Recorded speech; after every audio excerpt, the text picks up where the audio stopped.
sonda con biotina, ¿ve? Una sonda biotinilada, y se une con avidina o streptavidina, que está conjugada con un fluorocromo, ¿ya? O sea, se puede detectar por fluorimetría, ¿ya? Con un fluorómetro. Y tenemos la sonda marcada con dioxigenina, un anticuerpo antidioxigenina B conjugado con una enzima, ¿ya? Y también, entonces, al agregar el sustrato, tenemos la aparición, dando cuenta de que está unida la sonda en el ADN, y se detecta colorimétricamente, fluorimétricamente o quimioluminiscente. Cuando se habla de quimioluminiscencia, se refiere a una técnica donde cuando uno a una enzima le agrega un tipo de sustrato, se libera o se forma una suerte de reacción que libera como luz, ¿ya? Y entonces eso se detecta en un cuarto oscuro, igual cuando se hace la radiografía o la fotografía, ¿ya? Y entonces esa quimioluminiscencia, esa liberación de luz, podríamos decir, impacta una placa radiográfica y aparece una banda igual como si fuera una radiografía, por si acaso. A eso se refiere la quimioluminiscencia. Y qué raro. Qué raro. Bueno, aquí tenemos entonces el ejemplo de la primera técnica que se usa para marcar un ADN, que se llama el Nick Translation. Para eso lo clave es usar dos enzimas, que es la DNA polimerasa 1, ya, de la Escherichia coli, y se usa una DNasa, ya, que se ha obtenido de páncreas, DNasa 1, ya. Cuando nosotros hablamos de DNasas, ¿ve? Porque es distinto decir polimerasa, es distinto decir DNA polimerasa o RNA polimerasa, es distinto que solo decir DNasa. Entonces, toda vez que ustedes escuchen DNasa solo, sin apellidos, como repito, DNA polimerasa, RNA polimerasa, entonces son enzimas que cortan el ADN. ¿Ya? Cuando se habla de DNasa son enzimas que degradan ADN. Entonces, para hacer el Nick Translation se usa una DNasa y una DNA polimerasa 1. Y lo que pasa entonces, que la DNasa, que está aquí arriba, veas un corte, porque eso es lo que hacen, cortan, destruyen, ¿ya? Cortan o destruyen, ¿no es cierto? Un enlace diéster-fosfato, hay uno aquí y uno acá, y entonces a partir de ese corte, la enzima que duplica, que es la DNA poli 1, empieza a copiar, pero sin olvidarse de algo que yo mencioné en algún video, que la DNA poli 1 tiene actividad exonucleasa, es decir, que puede ir eliminando todos los nucleótidos previos. Ve aquí, si ustedes se fijan, estoy acá donde está el cursor, aquí hay nucleótidos que cuando yo miro abajo ahora están reemplazados por rojos. El rojo simple y sencillamente me está indicando que los nucleótidos que yo usé son marcados radiactivamente. Entonces, en el fondo, cuando uno marca una sonda, no altera nada en absoluto el ADN. Lo único que hace es reemplazar los nucleótidos simples, comunes y corrientes por nucleótidos marcados. Entonces, en esta técnica, repito, en el Nick Translation, la DNasa hace un corte, a partir del corte la DNA poli 1 empieza a duplicar teniendo actividad exonucleasa, lo que le permite ir reemplazando los nucleótidos ya existentes por otros que son radiactivos. Y así entonces se va en ambos sentidos, haciendo la copia y se puede marcar esta sonda. Ese es el método de Nick Translation. ¿Alguna pregunta, duda o quedó claro?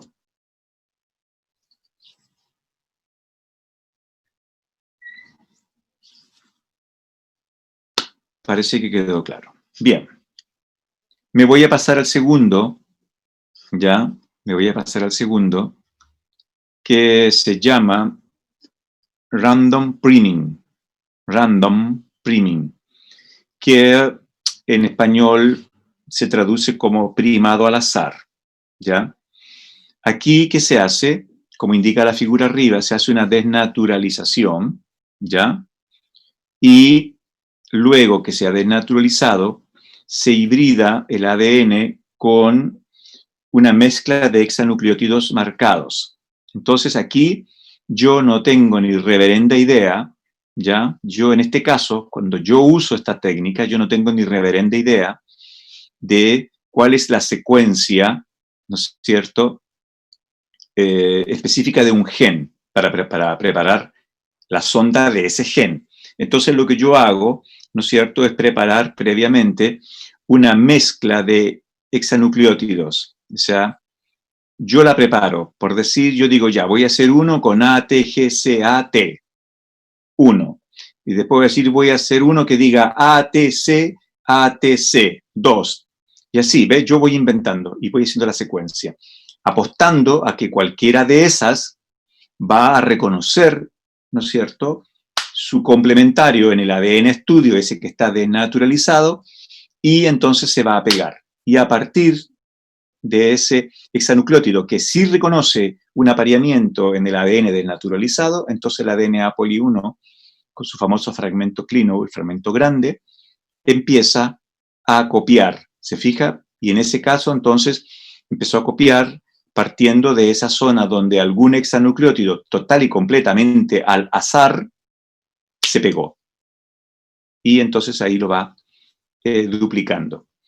Es bastante sencillo también esta técnica de marcaje que se llama random priming, ¿ya?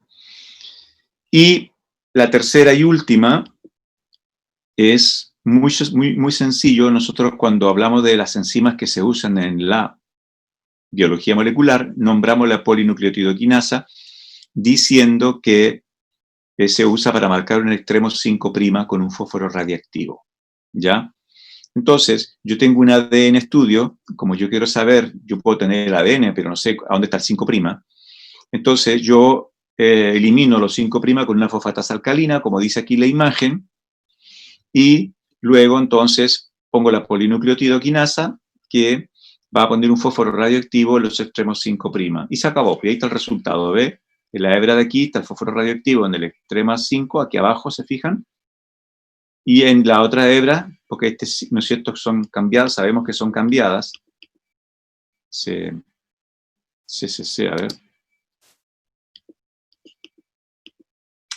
Se dio la chiripiorca, a ver.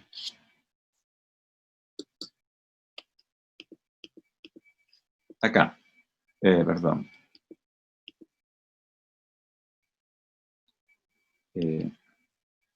La polinucleotidoquinasa. Acá tenemos entonces, abajo, ven, sabemos que una hebra es 5', 3', y la otra es 3', 5'. Entonces veo que los dos 5 en ambos lados están marcados con fósforo radioactivo, ¿ya? Así que, ahora, si yo quiero solamente marcar un lado, dice abajo, la última parte, entonces uso una endonucleasa de restricción que va a cortar en un solo lado, ¿ya? Y así entonces solo marco una de las dos y no las dos. Esas son las formas o maneras en que se utilizan para marcar una sonda, ¿ya? Y los métodos clásicos, como ustedes ven, están definidos en base al uso de isótopos radiactivos, ¿ya? Y bueno, después, para marcaje no radioactivo, básicamente los principios son los mismos, solo que aquello que estoy usando no tiene radioactividad. Solo que, por ejemplo, en vez de usar hexanucleótidos marcados, yo uso digoxigenina, por ejemplo, ¿ya? Que no tiene radioactividad, ¿ya? Esos son los 3 clásicos métodos que se usan para marcar una sonda, ¿no es cierto? El Nick Translation, el Random Priming y el marcaje con polinucleótido quinasa, ¿ya? Ahora, ahí después yo me di cuenta, y lo único que yo no mencioné en los videos, es una técnica donde también se trabaja con ácidos nucleicos marcados. A ver.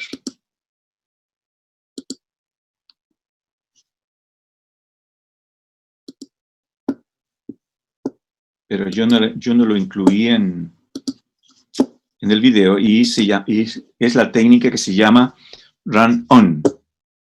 Entonces, se lo explico enseguida.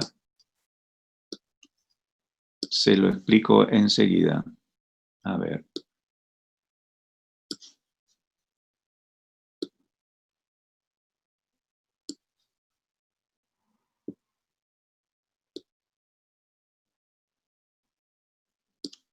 Entonces, la técnica que se llama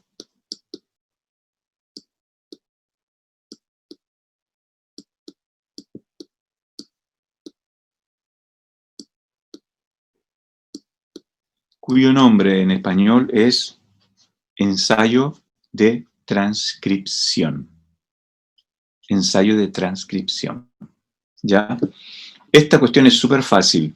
¿Ya? El ensayo de transcripción se ocupa para saber cuándo un gen es más activo que el otro. ¿Ya? Entonces, supongamos que yo tengo dos proteínas de adhesión, ¿ya? Una se llama X y la otra se llama T. ¿Ya? Yo las he descubierto y estoy viendo en qué tipo de célula, cuál de ellas está más presente. Supongamos que yo las descubrí en la piel. Supongamos que descubrí estas proteínas de adhesión en la piel. Y quiero saber entonces, supongamos, qué rol cumplen en el hueso, o cuál de las dos se encuentra mayormente expresada en el hueso.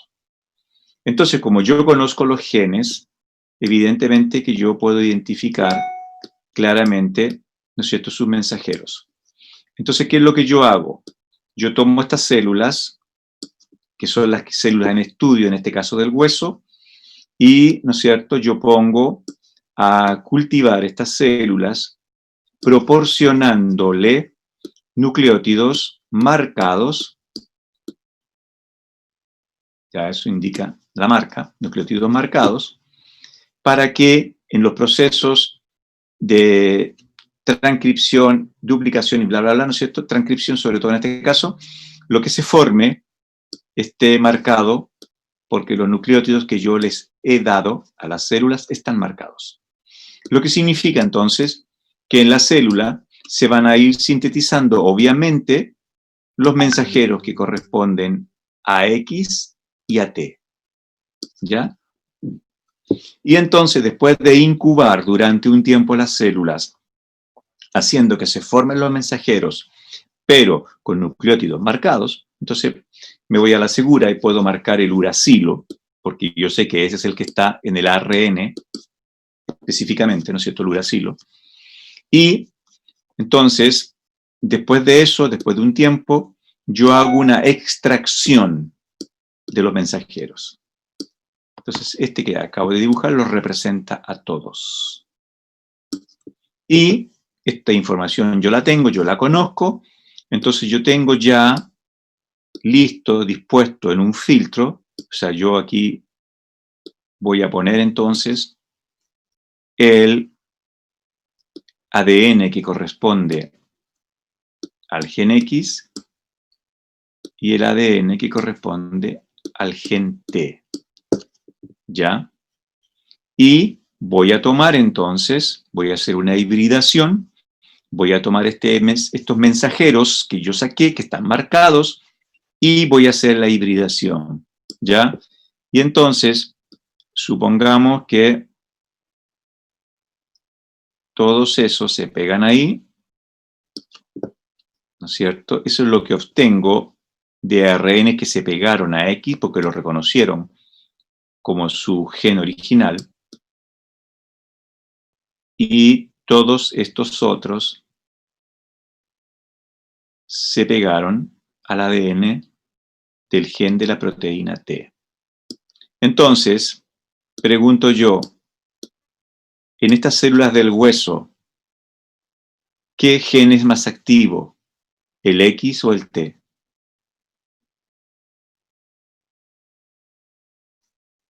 ¿El T? El T, ¿ve? Es directo, se fijan, es una técnica sencilla. El run-on es una técnica sencilla. Repito, ¿para qué es? Para ver, ¿no es cierto?, cuán activo está un gen respecto de otros. Ya se hace para comparar genes. ¿Ya? Para eso se hace. Se llama entonces en español ensayo de transcripción, ¿ve? Se sabe a través de esta técnica cuánto está transcribiendo un gen. Y por supuesto que eso se hace comparativamente, o sea, no tiene objeto hacerlo por sí solo, ¿ya? Aun cuando es verdad, ¿ya?, que para yo poder saber esto, lo que yo hago previamente, aquí, en estos filtros de nitrocelulosa, yo voy a pegar un ADN que voy a usar como un ADN control. Entonces yo sé que esa mancha que está ahí, ¿no es cierto?, de ADN, supongamos que corresponde a 10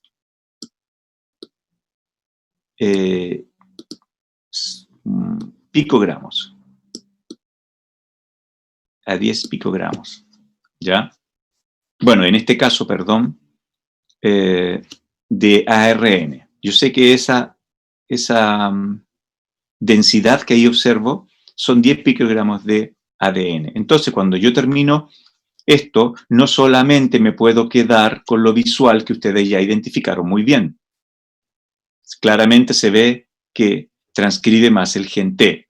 Entonces ahora yo tomo este filtro y lo meto en un aparato que se llama densitómetro.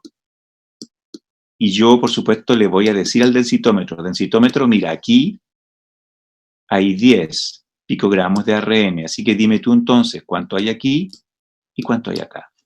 Y entonces no solamente puedo tener una información cualitativa, sino que también se puede obtener información cuantitativa cuando uno quiere respecto de ADN o ARN. ¿Por qué? Porque existe este aparato que se llama densitómetro, donde yo le indico, ¿no es cierto?, cuál es mi blanco, cuál es mi control, y él me dice entonces la información respecto de cuál es la cantidad que está presente en los otros. ¿Ven?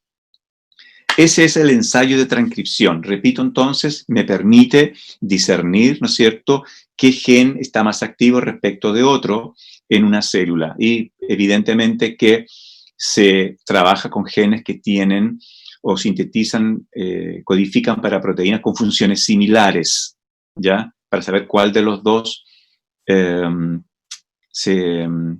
está más activo. O sea, si yo asocio esto con parte de la materia que ya hemos visto antes, podría decirle, ¿no es cierto?, que yo podría hacer un ensayo de transcripción para saber si los monómeros H o los monómeros, era al revés, este era M, en mi dibujo. Si los monómeros M o los monómeros H que formaban las isoenzimas, acuérdense, hablamos de isoenzimas. Entonces yo quiero saber si en la célula, en un momento dado, se generan más monómeros M o monómeros H, porque indudablemente si se generan más monómeros M, entonces yo, por ejemplo, voy a tener que la isoenzima va a estar formada de esa manera. ¿Se fija? Una posibilidad es esa, o la otra posibilidad es que la isoenzima esté formada de esta manera, donde hay una predominancia de los monómeros M. ¿Se fija? Para que vean que tiene sentido lo que yo les decía, que esto se aplica a genes que tienen que ver con mismas funciones. Ya y nosotros habíamos aprendido que las isoenzimas son, ¿no es cierto?, enzimas que están formadas por más de una cadena, y vimos el ejemplo de aquella que se formaba por los monómeros M y los monómeros H, y entonces yo puedo en una célula estudiar eso, hacer el ensayo de transcripción para ver en un momento dado si se están formando más monómeros M o más monómeros H, y de esa manera saber qué tipo de los 5 que se dan en las isoenzimas está más presente o no. ¿Ven? ¿Me di a entender?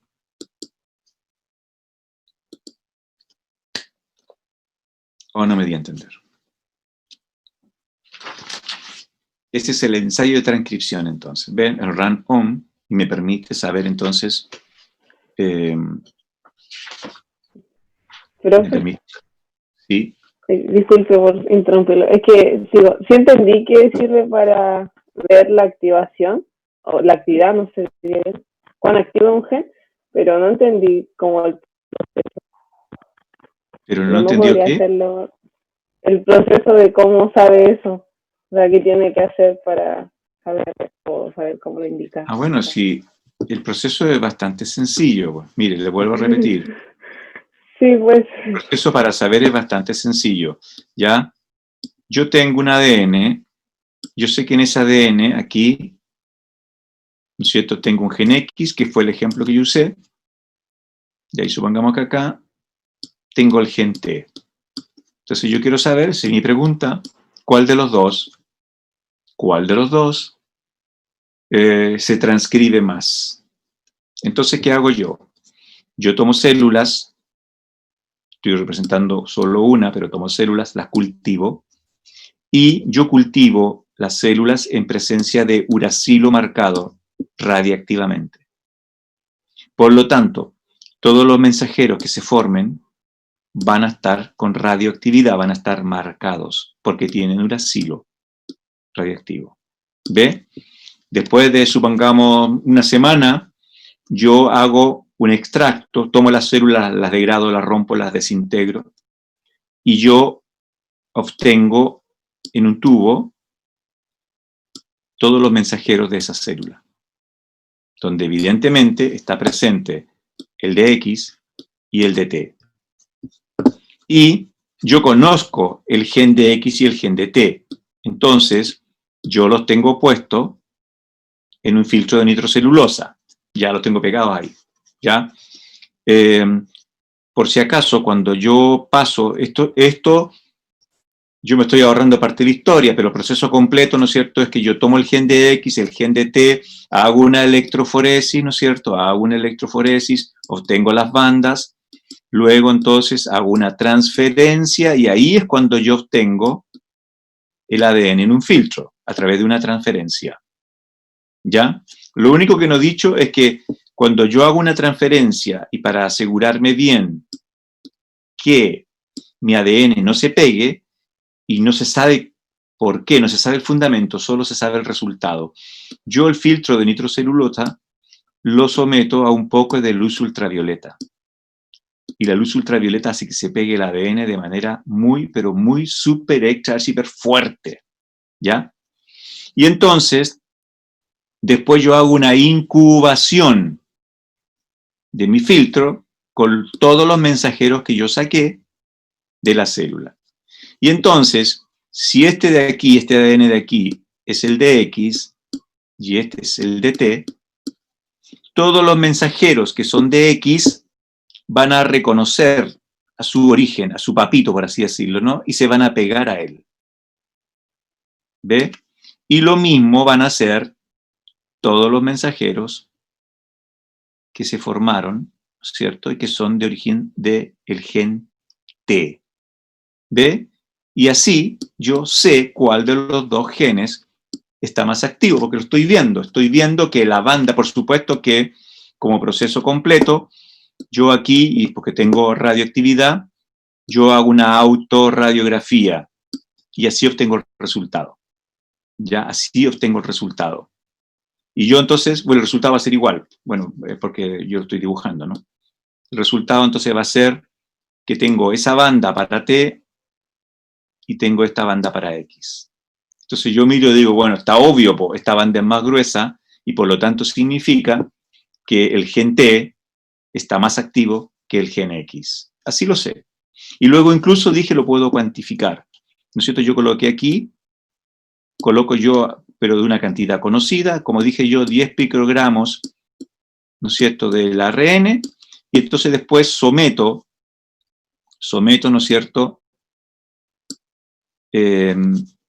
esto, ¿no es cierto?, a un densitómetro, y yo le doy la información al densitómetro, diciéndole, densitómetro, mira, ahí hay 10 picogramos de ARN, perdón, así que dime tú cuánto hay aquí y cuánto hay acá. Y el densitómetro me va a decir, supongamos que me dice que hay 25 picogramos de ARN para X y hay 60 picogramos de ARN para el gen T. ¿Ve? Eso es la manera. No sé si le queda más claro. Sí me queda más claro, pero tengo una duda, sí, pero es que no me quedó claro. Cuando dijo que ponía como un filtro de celulosa, algo así, ¿en qué cosa ponía el filtro de celulosa?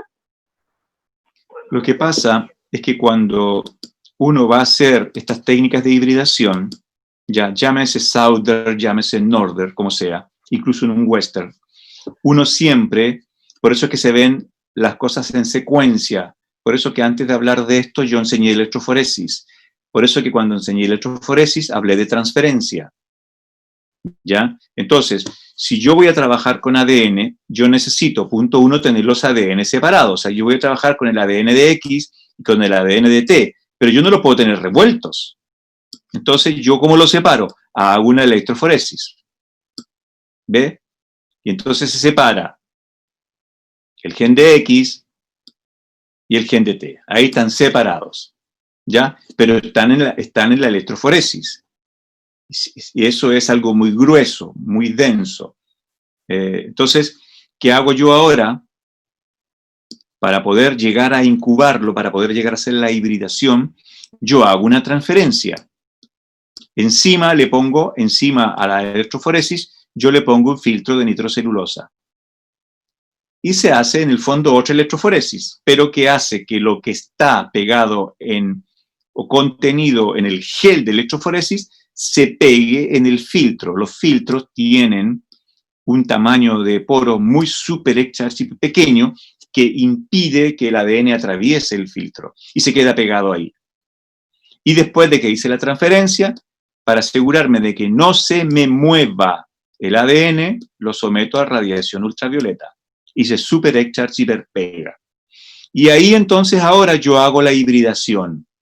Ahí entonces ahora teniendo yo mi ADN bien pegadito ahí al filtro, yo le agrego, en este caso, de acuerdo a nuestro relato, los ARNs.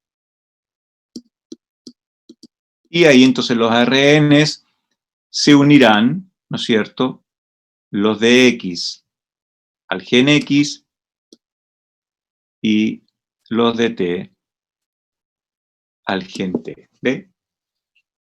Entonces, repito, por eso uno fue mencionando las técnicas en secuencia, ¿ya? No se da que para una cosa yo ocupo una técnica y punto. Cuando uno hace un Souther, que así se llama esta técnica, ¿no es cierto? Cuando trabaja con ADN, bueno, aquí estoy trabajando con ARN, podría decir un Norther. Cuando uno trabaja con estas técnicas, está toda la historia para atrás, po. O sea, yo tengo que hacer una extracción de ADN. Si el ADN es muy grande, lo corto con enzimas de restricción. Después que lo corté, hago la electroforesis. Después de la electroforesis, hago la transferencia del filtro nitrocelulosa.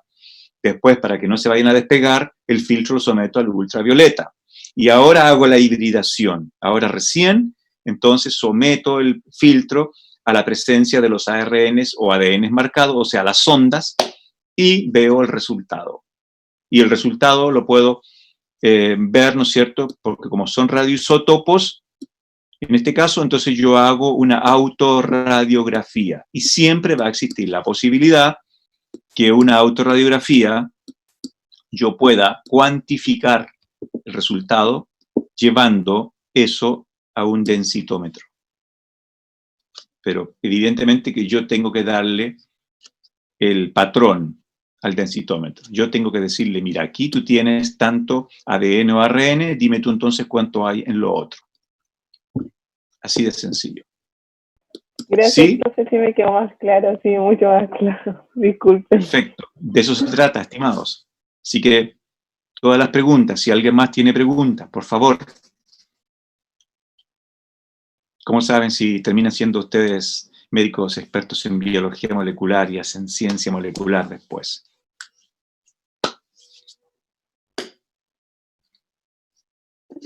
Podrían hasta quedarse trabajando en la misma U y desarrollar investigación.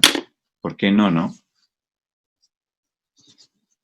Siempre eso pasa cuando las carreras recién comienzan, ya de las mismas personas que estudian, luego van quedando personas que ejercen una labor de docencia dentro de la carrera. O sea, si yo para que vean que no estoy fantaseando, ya yo estudié pedagogía en biología aquí en Arica y ahora soy el director del departamento de biología.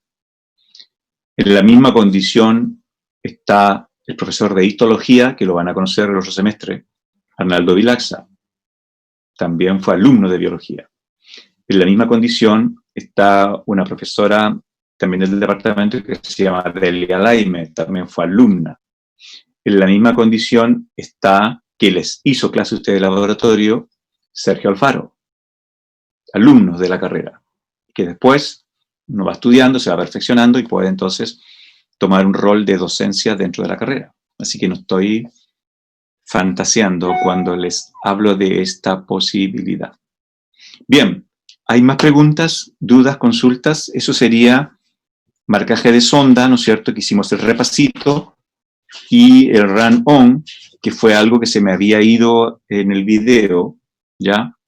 Pero que es muy sencillo, como ustedes vieron, ¿no es cierto? El ensayo de transcripción, que me permite saber cómo cuándo un gen es más activo que el otro.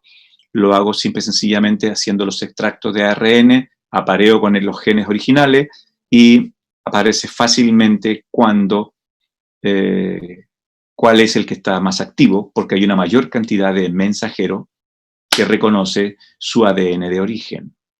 Bien. ¿Hay preguntas entonces, consultas, interrogantes? ¿Profe? Sí. ¿Se escucha?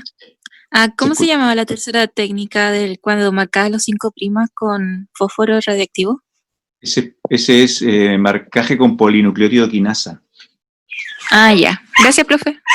Marcaje con polinucleótido quinasa. Bien. ¿Algo más? Bueno, ustedes entran a clase a las 10:25, así que tienen 10 minutos de recreo ahora. Hasta ahí lo dejaríamos. Y la otra clase, entonces, que es a vuelta de vacaciones, voy a lanzarme con el tema de la PCR. ¿Ya? No la quise desarrollar hoy día porque siempre como que el tiempo es más corto, el día jueves. Entonces, pero ya la próxima clase, después de su semana de descanso, yo les voy a hablar sobre la PCR, ¿ya? De todas maneras, si pueden ir mirando un poquito el video, y así también es más fácil que ustedes me vayan canalizando sus dudas y para que todo quede claro, ¿ya? Voy a ir buscando, pero lo voy a hacer con calma para que no parezca tampoco que no esté dando tarea. Voy a ir buscando o haciendo algún material como actividad formativa, para que vayan preparando para que vayan preparando la prueba, perdón. Justo que apareció algo ahí, un mensaje y decía luz y leí sin querer queriendo el mensaje. Eso. Si no hay más preguntas, entonces hasta aquí quedamos. Cuídense y disfruten. ¿Elisette tiene alguna pregunta? No, no es una pregunta. Es que hace poquito estuvimos organizándonos mejor las pruebas y queremos dejar para la de biología para el lunes 27. Ya. Lunes 27, entonces, prueba. Sí, porque me habían dicho el 31. Sí, le habíamos dicho el 31. Pero entonces, la dejamos con clínica. Ya. Perfecto, muchas gracias. Nos estamos viendo entonces. ¿Ya? Descansen, disfruten y nos vemos a la vuelta de su receso. Que estén muy bien, profe. Cuídense. Chao. Chao. Gracias, profe. Chao, profe. Gracias. Chao. Gracias.